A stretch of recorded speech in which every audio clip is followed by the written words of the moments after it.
Shalom, perkenalkan nama saya Irma Oktari. Saya berasal dari Muslim. Sebelum agama saya sekarang, ayah saya orang Padang, mama saya orang Betawi asli. Saya gak pernah bermimpi untuk menjadi orang Kristen. Tapi puji Tuhan, saat ini saya menjadi orang percaya. Dan ceritanya seperti ini. Umur 17 tahun 2003, saya sakit kelenjar getah bening. Itu setahun setengah saya menderita sakit. Berat badan saya 27 kilo. Awalnya benjolan kecil di leher. Ini ada bekasnya di leher. Dia pindah lagi ke bawah leher. Dalam tubuh saya ini ada 4 bekas. Yang terakhir di payudara. Waktu itu ayah saya nggak kerja, yang kerja cuma kakak saya sendiri. Mama saya kerja cuma kuli nyuci di rumah orang. Rumah saya ya puji Tuhan nggak besar, nggak ngontrak, kecil, tapi ya puji Tuhan kita punya tempat tinggal. Dan waktu itu ini pecah, keluar nanah, keluar darah. Di sini benjol pecah, keluar nanah, keluar darah lagi. Akhirnya payudara saya hancur dan baunya bau busuk, bau sampah. Saya tidur diasingin di ruang depan karena saya nggak nyalain mereka juga. Itu bau banget, bau sekali. Dan kakak saya putus asa karena dia yang kerja nyari uang. Kemana saja udah berobat, ke alternatif, ke dukun, kemana aja saya berobat. Sampai ke debus-debus tuh yang pengobatan yang suka di lapangan saya ikut. Saya mau sembuh. Tapi nggak menjanjikan, cuma menjanjikan kesembuhan doang, nggak sembuh-sembuh. Akhirnya saya putus asa, saya mau bunuh diri di kamar. Karena saya kalau keluar rumah saya nggak, tetangga pada bau banget gitu, pada begini tutup hidung. Bahkan sepupu mama saya ngomong, lu mau tau nggak ciri lepra? Itu kayak penyakit lu. Kalau saya keluar rumah, saya selalu dikatain. Saya masuk kamar, saya nangis. Besokannya saya pengen keluar lagi karena saya bosen di dalam rumah. Akhirnya keluar. Lu mau tau gak ciri ular? Tuh kayak penyakit lu, tuh kayak kulit lu bersisik. Memang waktu saat itu karena panasnya tinggi, jadi semua kulit saya tuh kayak ular bersisik. Semua pada terkupas sampai ke kaki-kaki. Akhirnya saya masuk ke dalam kamar. Saya bilang, ya Allah, ngapain saya hidup? Mendingan saya mati aja. Karena kakak saya juga yang kerja udah ngeluh terus, uangnya habis. Lu mendingan mati aja deh lu. Gara-gara lu tuh sakit, perabotan rumah habis. Sampai cowet-cowet mama saya dijualin, penggorengan dijualin. Setiap malam saya mengeluh sakit. Jam 2 malam saya mengeluh, merintih karena saya tidur diasingin di depan rumah. Ini keluar nanah, pokoknya saya menderita selama setahun setengah. Itu sakit, saya diasingin tidur. Setiap malam saya merintih kesakitan, sakit mah, dingin, saya tidur di ubin, yang lain pada di tempat tidur. Akhirnya makanya saya mau bunuh diri. Saya bilang, ya Allah, dengan saya mati aja daripada saya hidup. Terus saya mau minum baygon udah saya tuang di dalam gelas. Waktu saya mau tuang itu baygon, ada yang megang kepala saya. Saya udah mau minum itu gelasnya. Ada yang ngebelai rambut saya dan saya dengar suara di telinga saya, aku mengasihimu. Saya langsung merinding, badan saya lihat ke belakang tapi nggak ada orangnya. Dan di saat itu saya pikir setan karena nggak ada orangnya. Terus saya dengar suara, saya keluar rumah. Saya bilang, saya teriak, mak, di dalam ada setan, mak. Di dalam ada setan, di rumah kita ada setan. Diam lu, ada orang pindahan. Ada setan, mak, di rumah kita. Tadi rumah dipegang, mak, ada dengar suara. Diam, ada orang pindahan. Kenapa saya bilang itu Tuhan Yesus? Puji Tuhan. Makanya saya bilang saya bangga banget punya Tuhan Yesus. Mau bilang, emang siapa yang pindah, mak? Itu orang Batak, katanya gitu kan. Akhirnya pindahlah orang dari Kalimantan, bukan dari Bekasi. Saya tinggal di Bekasi, tapi yang pindah di samping rumah saya ini itu bukan dari Bekasi, bukan dari Jakarta, dia dari Kalimantan, pindah dari Kalimantan. Akhirnya dia pindah. 2 hari dia dengar saya nangis merintih tiap malam, kan kita satu uongan. Saya juga bingung, setiap orang yang ngontrak di situ itu orang kesurupan, katanya rumahnya rumah angker samping rumah saya. Setiap ngotak di situ ada yang kesurupan lah, apa, makanya kok orang Batak pindah di samping rumah saya. Dan saya percaya itu semua karena Tuhan yang bekerja supaya saya mengenal dia secara pribadi. Akhirnya dia malam dengar saya merintih nangis, pagi-pagi dia keluar rumah. ngomong sama mama saya, "Ibu, setiap malam saya dengar perempuan nangis." "Siapa ya, Bu?" "Itu tuh Neng, anak ibu udah dibawa kemana aja gak sembuh-sembuh. Boleh gak saya lihat?" Nah, saya lagi duduk di dalam rumah, posisi saya lagi duduk, dia masuk ke pintu belakang, dia langsung teriak di situ, "Tuhan Yesus luar biasa." Aduh, saya dengar nama Tuhan Yesus. Kalau boleh jujur, walaupun saya nggak sholat 5 waktu, tapi karena dari kecil saya diajarin agama Islam itu penyempurnaan, agama Islam itu terakhir. Jadi saya dengar nama Tuhan Yesus itu bagi saya kayaknya, waduh, ini orang bawa nama Yesus. Dia duduk di samping saya, dia bilang, "Perkenalkan, nama saya Mama Hana." Dia cerita, kalau saya pindah dari Kalimantan, saya ini orang Kristen. Sebelum saya pindah ke rumah ini, saya berdoa supaya saya dikasih tempat tinggal sama Tuhan Yesus. Dan sebelum saya pindah ke rumah ini, saya dapat mimpi ada perempuan di dalam lumpur katanya. Tangannya, tolong, tolong. Orang banyak yang lewat di dalam lumpur itu perempuan ini. Tapi orang gak ada yang pada nolongin. Nah, kakak ini nolongin perempuan di dalam lumpur itu. Pakai kayu, naik, perempuan ini dimandiin katanya jadi bersih. Makanya tadi diteriak, "Tuhan Yesus luar biasa." Dia bilang, mukanya sama kayak saya yang dimandiin di dalam lumpur itu. Jadi dia yakin banget kalau saya ini pasti sembuh. Nah, saya bilang ini orang-orang gila di hati saya. "Percaya deh Irma, kamu pasti sembuh," kata. Di hati saya ini orang-orang gila, karena saya udah kemana aja gak sembuh-sembuh. Saya udah kemana aja, ke dukun, kemana aja tuh pakai namanya obat-obatan, sampai maaf kata kasar ini, kotoran air kecil itu saya minum, saking mau sembuh kagak sembuh-sembuh. Akhirnya dia bilang, "Tuhan Yesus sayang sama kamu, kakak pindah ke sini gak kebetulan," dia bilang gitu kan. Dia pulang ambil minyak, terus ngomong begini, "Ini minyak biasa, tapi nama Yesusnya yang luar biasa." Nah, itu mama saya bisik-bisik sama saya, "Tuh jangan-jangan minyak babi kali itu, Ir," karena kan orang Batak suka makan babi. Jadi akhirnya saya tetap kekeh. Oh maaf, dalam hati saya, maaf saya nggak mau. Mendingan saya mati daripada pakai minyak itu di hati saya, tapi nggak ngomong langsung depan orangnya. "Ini minyak biasa. Kalau kamu nggak mau nyebut Tuhan Yesus, sebut aja Nabi Isa." Wah, itu saya dalam hati saya makin bertanya-tanya lagi, nih orang, ya Tuhan, Nabi makin sesat aja nih orang. Akhirnya dia pulang, minyaknya ditinggal di atas meja TV. Malamnya saya mau minum obat. Saya yang minum obat aja nggak bisa tidur, apalagi kalau saya nggak minum obat. Itu udah alternatif tuh, kayak jamu-jamuan, akar-akaran. Semua obat dibikin habis. Dan saya percaya ini Tuhan juga yang bekerja. Obat semua habis, dari dukun, dari alternatif, semua malam itu habis. Dan saya mau bangunin mama saya, yang ada di muka saya, mati aja lo. Akhirnya saya nggak bangunin mama saya lihat minyak yang ada di meja TV, saya ingat, "Olesin ya Dek pada bagian yang sakit. Kalau kamu nggak mau nyebut Tuhan Yesus, sebut aja Nabi Isa." Saya nggak nyebut Tuhan Yesus malam itu. Saya ambil itu minyak, saya bilang, "Oh iya ya, 25 nabi kan nabi gue itu, Nabi Isa." Saya olesin ini, yang pada bolong, pada bocor. Ini dalam tubuh saya ada 4 bekas. Sampai payudara saya itu hancur.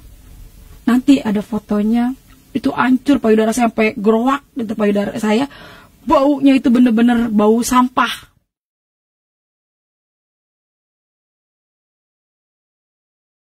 Saya olesi, Nabi Isa, sembuhkan saya, Nabi Isa, sembuhkan saya. Itu saya malam tidur kayak orang diselimutin. Kayak saya tidur antara mimpi tapi nyata. Saya tidur ke tempat-tempat orang-orang kaya yang empuk selama 1,5 tahun. Duh, kalau saya ingat-ingat ke situ, saya jadi sedih. Kalau saya ingat-ingat kejadian itu, selama 1,5 tahun saya sakit menderita. Tiap jam 2 malam saya kedinginan, mengeluh, "Ma sakit, Ma dingin, Ma."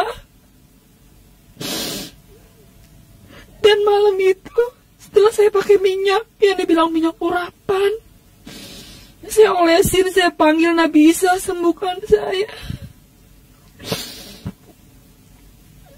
Saya merasakan kayaknya saya baru nemuin obat yang mujarab dibandingin obat-obat yang saya pernah minum, saya pernah pakai. Akhirnya pagi-pagi kakak saya mau berangkat kerja. Biasanya kan kalau dia mau berangkat kerja jam 6, saya udah duduk, saya udah bangun karena saya sulit tidur. Habis malam saya pakai minyak itu, kakak saya bilang, "Mas, Irma mati." Karena tidurnya pulas, karena enak sekali pakai minyak itu. Akhirnya mama saya bilang, "Neng, bangun Neng, Irma mati," kata gitu kan. Saya langsung bangun ya, saya ambil itu minyak.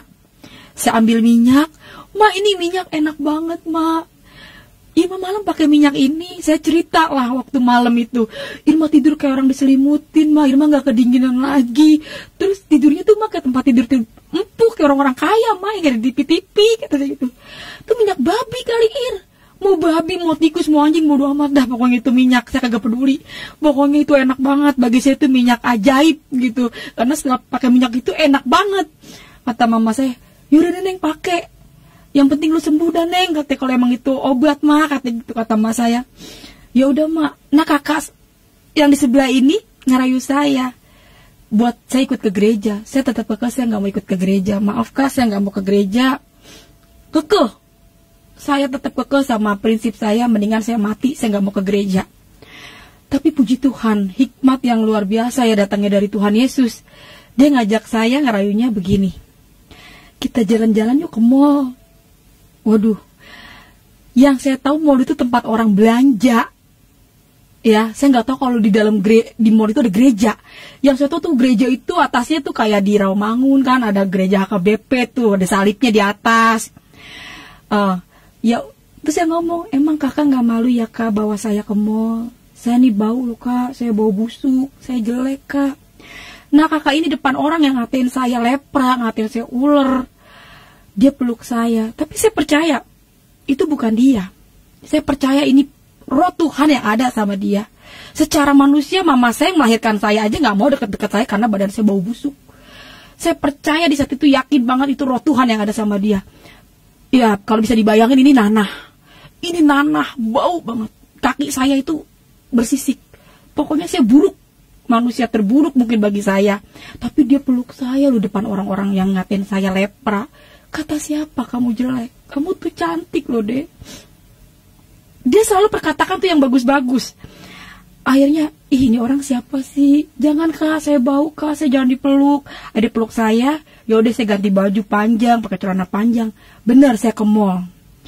Saya memang udah curiga. Waktu saya mau jalan ke luar, naik angkot, karena dia pindahan dari Kalimantan. Dia tuh belum punya apa-apa. Di angkot itu dia megang buletin kertas, gambar Tuhan Yesusnya yang lagi kayak gini. Saya udah curiga. Wah, ini kok ada gambar Tuhan Yesusnya ya? "Kak, kita mau ke mall ya Kak?" "Iya, kita ke mall," kata dia gitu. Oh ya udah. Di hati saya masih takut ke gereja. Akhirnya nyampe lah di mall. Itu tahun 2003, namanya Mall Hero. Sekarang udah jadi Mall BCP, Bekasi Seperpak ya, di Kalimalang. Bener, saya udah seneng, bener ke mall. Naiklah saya ke lantai 2. Di situ saya temuin, pas saya lihat ada bangku-bangku, ada mimbar. Wah, di situ langsung saya bilang, "Wah, ini gereja." Wah, kakak ini bohongin saya. "Ayo masuk deh."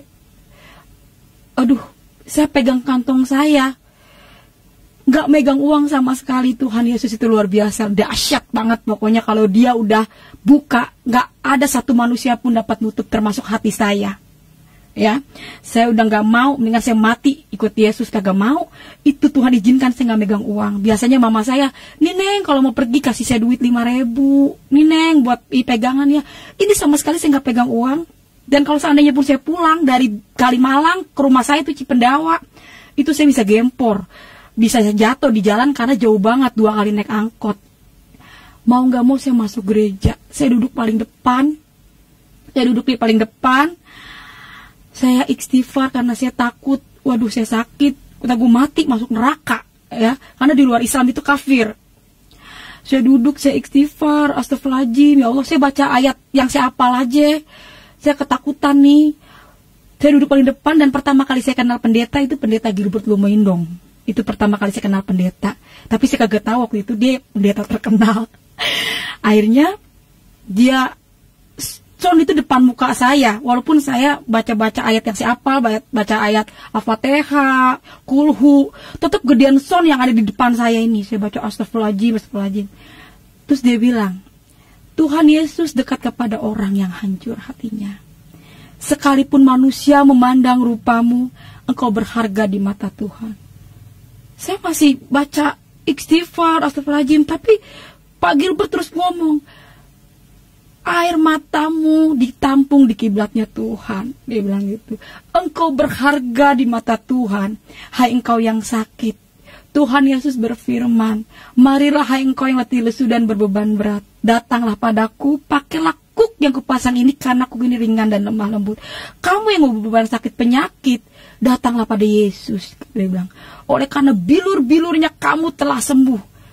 Saya bilang, Yesus itu siapa? Ayat yang saya baca semua hilang, yang ada itu Yesus. Yesus mengasihimu, engkau berharga di mata Tuhan. Tuhan tidak pernah melihat rupamu. Jadi Yesus itu siapa? Kok enak banget gitu saya dengar nama Yesus itu. Dan salam kiri kanan Anda. Wah, pas saya salam kiri kanan Anda, selama setahun setengah saya nggak punya orang yang dekat sama saya. Baru Mama Hana ini yang dekat, orang Batak, ngajak saya ke mall. Tapi waktu pas saya di dalam gereja, salam kiri kanan Anda, itu emang Tuhan izinkan juga orangnya cakep banget ya. Orang-orang Cina tahu sendiri ya bagaimana sih, orang-orang Cina beningnya pakai gelang segede-gede lahim.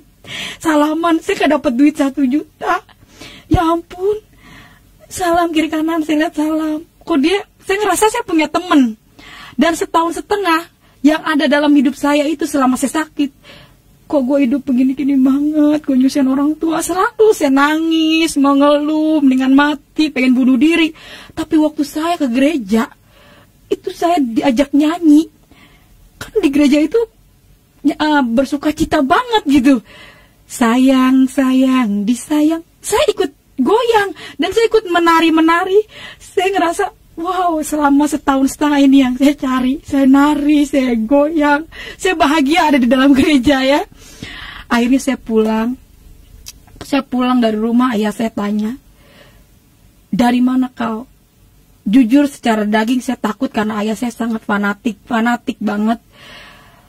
Itu ya, itu gereja kau nak. Tanpa ayah saya mau tahu penjelasan, saya nggak pernah nyari Tuhan Yesus. Saya pengen pulang, saya nggak pernah nyari Tuhan Yesus, dan bahkan saya nggak pengen mati aja, saya nggak mau kenal Tuhan Yesus. Tapi ayah saya nggak ngasih kesempatan untuk saya menjelaskan. Ayah, Irma nggak pengen ikut Tuhan Yesus, tapi dia terus dia bahkan dia menetesin air mata karena saya ke gereja. Lebih kau mati kau, bawa pakaian kau ikutilah dia. Dia nangis, dia bilang, alamak, emakku guru tafsir, karena memang nenekku haji dari ayah, haji Padang asli, Padang seketurunan, nggak ada campuran. Jadi dia ngerasa kalau saya masuk Kristen itu bagi dia itu benar-benar pahit, udah mencoreng nama keluarga lah, apalagi ngomongin agama. Makanya kata ayah saya bilang, lu mendingan mati kau daripada kau ikut Yesus. Bahkan saya mau diusir. Secara logika saya nggak percaya sama Tuhan Yesus. Ini secara logika. Mana ada Tuhan itu beranak, punya bapak, punya emak. Qul huwallahu ahad, Allahus samad, lam yalid walam yulad walam yakul lahu kufuwan ahad. Itu benar-benar secara logika benar, saya nggak percaya sama Tuhan Yesus. Tuhan Yesus manusia, bisa makan, dia bisa, kok dia nggak bisa nolong dirinya, dia nggak bisa ditolong. Iya ya. Itulah misi orang Kristen, kata ayah saya bilang. Orang Kristen itu visinya seperti itu nak. Jangan kau nak, ini cobaan buat kau sakit, katanya. Akhirnya, ya udah saya tolak. Iya ya, karena saya nggak pernah buka Injil. Jadi ya udah ya, saya nggak mau saya tinggalin itu minyak. Nah, samping rumah saya ini diusir. Heboh lah di situ. Waktu itu dia diusir karena dia bawa saya ke gereja. Pakai minyak, udah nyampe lah minyak babi, mungkin katanya itu minyak sihir. Akhirnya dia pindah. Saya udah nggak mau pakai minyak itu, udah nggak mau pakai minyak gituan. Saya tinggalin. Malamnya, siangnya guru ngaji datang semua, keluarga mama saya. Irma, lihat tuh, katanya payudara lu. Saya lihat payudara saya, benar, itu hancur, itu busuk, itu gerowak. lu nanti lu masuk gereja, lu mati masuk neraka. Iya. Udah lu balik lagi, lu sono sembahyang, lu sholat, minta ampun. Iya, maafin Irma. Akhirnya saya malam, saya ambil baskom, saya pikir saya udah lemah. Ma, sini ma, saya takut banget ini masuk neraka. Karena saya pikir saya udah ikut ke gereja. Saya ingat kalau surga di bawah telapak kaki ibu. Mungkin dengan saya mencuci, meminum air kaki mama saya bisa masuk surga. Karena keadaan saya waktu malam itu udah lemes banget. Saya ambil baskom, saya cuci kaki mama saya. Kata mama saya, jangan Neng, Ma udah ikhlas kok Neng, Ma udah ikhlas. Kakak saya juga ada waktu itu, dia bilang, si Irma mau ngebekasin. Akhirnya saya minumlah air kaki mama saya. Malamnya saya sembahyang, saya sholat, saya minta ampun, udah ikut ke gereja. Dan saya dikasih mimpi. Malam saya dikasih mimpi, Tuhan Yesus itu di atas langit, pakai jubah putih. Saya diri seperti ada kayak tiang, tapi banyak orang yang lari depan saya. Tuhan, ngejar-ngejar sampai kayak berbentuk gedung. Naik orang itu banyak naik gedung itu. Tuhan, saya ngeliatin kok banyak banget orang. Terus saya ngeliat kayak ada, dia itu baju putih, dia bilang, aku akan kembali menjemput orang yang percaya dan yakin kepadaku. Wah, saya bangun, saya takut. Saya langsung pas banget ada ayah saya di saat itu. Ya bangun ya, Irma kan udah ninggalin Tuhan Yesus ya. Irma udah gak mau ikut-ikut Tuhan Yesus, udah ditinggalin minyaknya. Kata ayah saya, itulah kau tidur gak baca doa. Katanya ayah saya gitu. Oh ya udah ya, iya mungkin saya gak baca doa. Malam kedua saya tidur lagi, saya baca doa. Saya takut mimpi Tuhan Yesus. Saya baca doa jam 1:30, jam 2-an, itu payudara saya jadi nempel sama baju. Jadi kalau saya buka begini, itu dagingnya nempel sama baju, itu keluar darah banyak. Jadi di tempat tidur itu darah semua. Saya udah gak bisa ngomong. Saya ambil emuk, saya timpuk mama saya bangun semua, ayah saya semua pada bangun. Mama saya sempat putus asa, ya Allah kalau mau diambil, jangan disiksa begini anak saya. Saya keluar darah, digunting baju saya sama mama saya. Dikumpulin itu darahnya. Pagi-pagi saya dioper ke puskesmas yang terdekat. Selama saya sakit saya nggak pernah ke puskesmas. Setahun setengah saya nggak pernah ke puskesmas karena saya pikir kalau dokter kan dikit-dikit asal buang kata gitu, entah dipotong gitu. Saya nggak mau. Akhirnya karena darah mengeluarkan darah banyak, akhirnya saya ke puskesmas. Sampai di puskesmas saya dioper ke rujukan Rumah Sakit Bulan-Bulan Umum Bekasi. Disitulah saya divonis, anak ibu kena riwayat kanker stadium 4.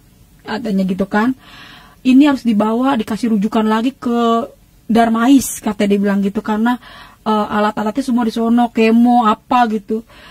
Terus saya nggak mau, saya mendingan bener mah, saya berdua-duaan sama mama saya. Kalau ingat ke situ kita nangis berdua sampai di jalan. Sakit ya Neng, kata mama saya. Tapi saya nggak mau dipotong-potong, kata gitu. Mendingan di rumah mati aja, kata gitu. Ya udah Neng, kita terus gimana Neng, mah nggak punya biaya, gitu kata mas saya. Udah mah kita berobat jalan aja, biarin nggak apa-apa mak.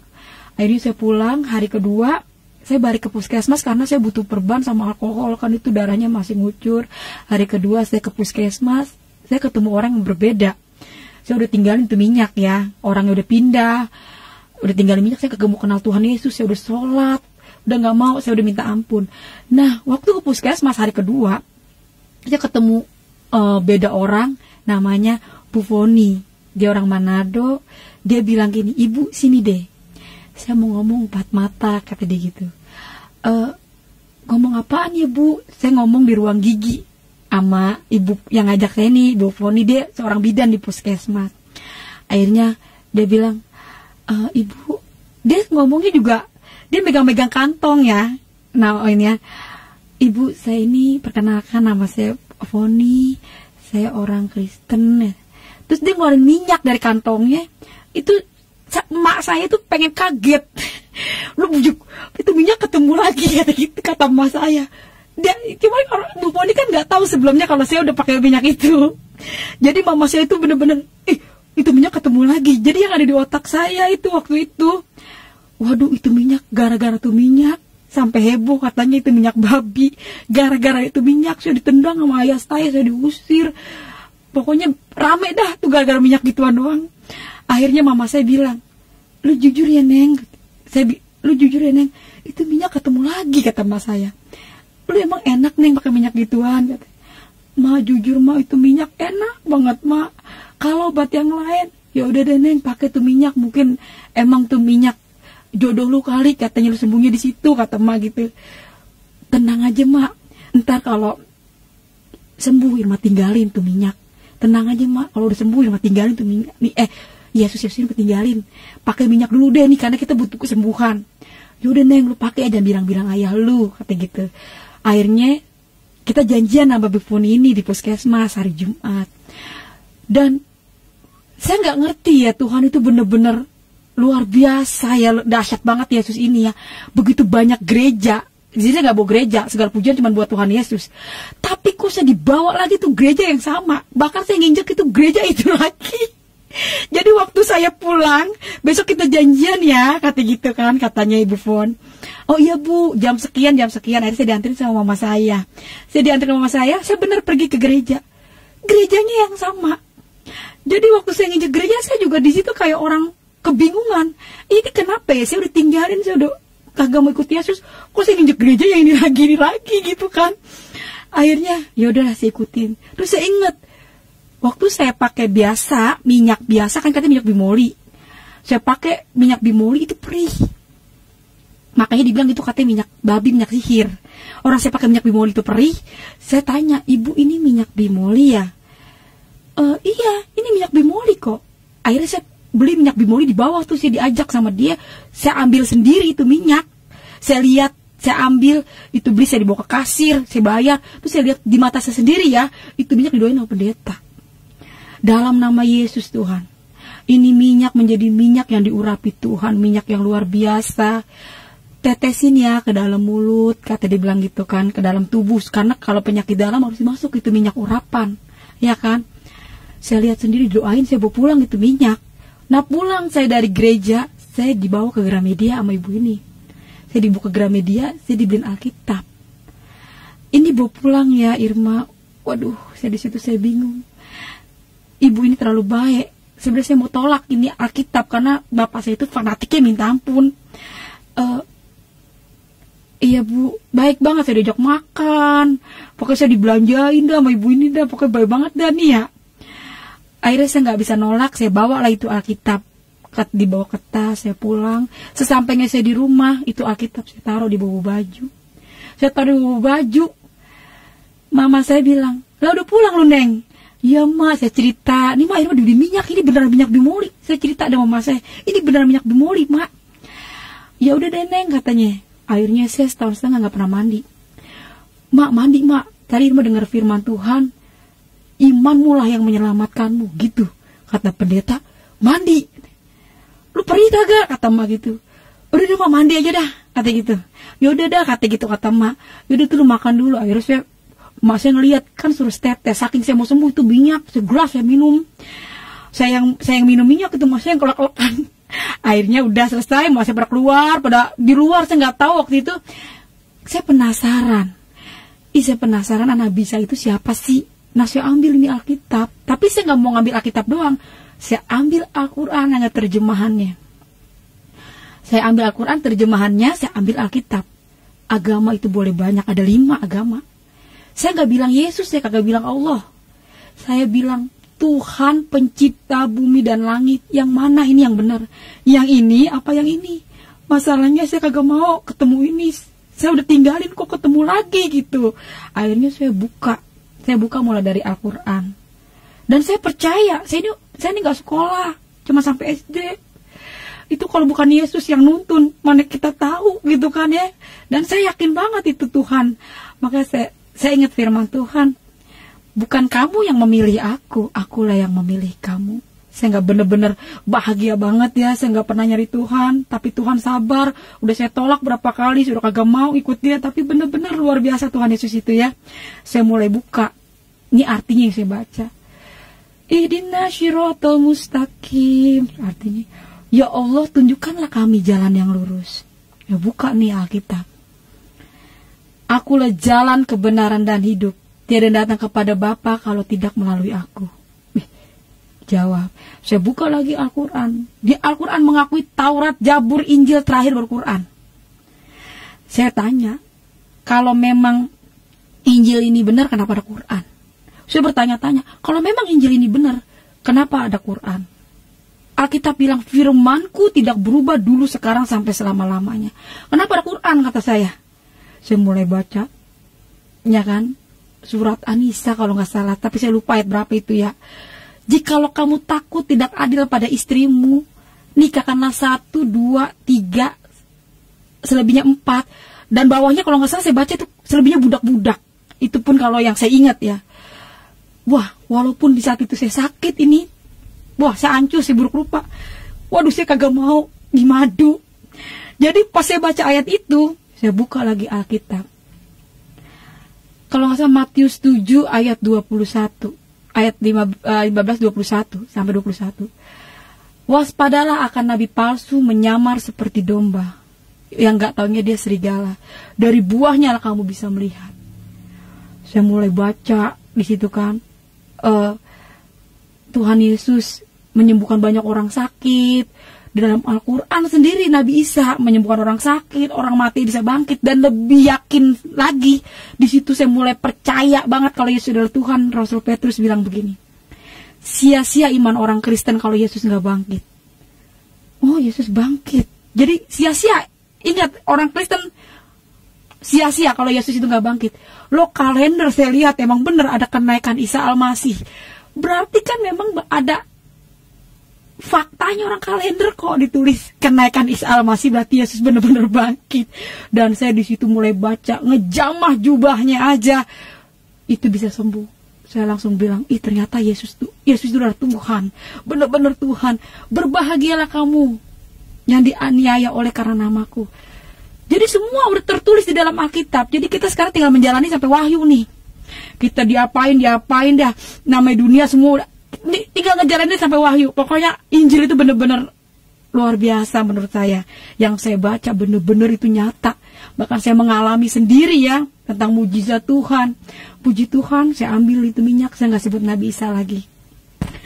Saya langsung, Tuhan, malam ini saya mau terima Tuhan Yesus sebagai Tuhan dan Juru Selamat saya. Dalam nama Tuhan Yesus, Tuhan, saya percaya saya pasti sembuh. Mas udah mulai teriak nih, saya udah berdoa, Tuhan Yesus, Irma lu mau mandi gak? Kata Mas udah teriak-teriak, lu mandi gak? Yuk, ma temenin.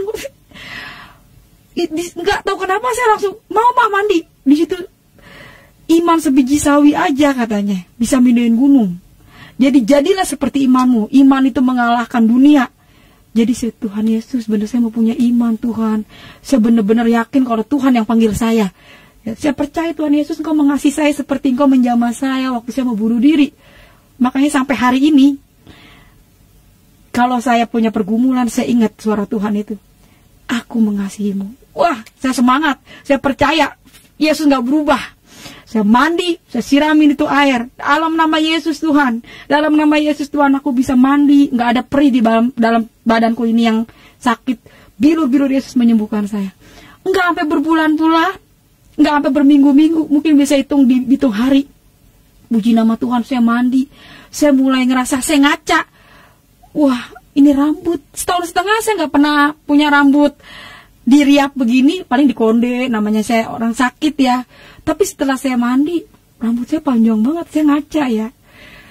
Besokannya saya diajak janjian, ayo Irma kita ke ibadah. Ya udah saya mau tuh sama Ibu Rohani, saya janjian lagi tuh sama Bu Foni. Saya keluar rumah sih digodain, padahal tukang ojek. Udah kayak digodain direktur, senangnya minta ampun. Sweet. Iyalah tadinya kita jelek banget, orang dekat kita juga kagak ada yang pada mau. Digodain padahal tukang ojek, tapi kayak digodain direktur. Senangnya minta ampun. Pokoknya luar biasa Tuhan Yesus itu ya. Di sini saya mau bersaksi, saya cuma pengen sampaikan, Yesus benar-benar Tuhan. Kesaksian saya begitu panjang proses. Nanti kita sambung lagi kesaksian saya. Pokoknya semua pujian cuman buat Tuhan Yesus.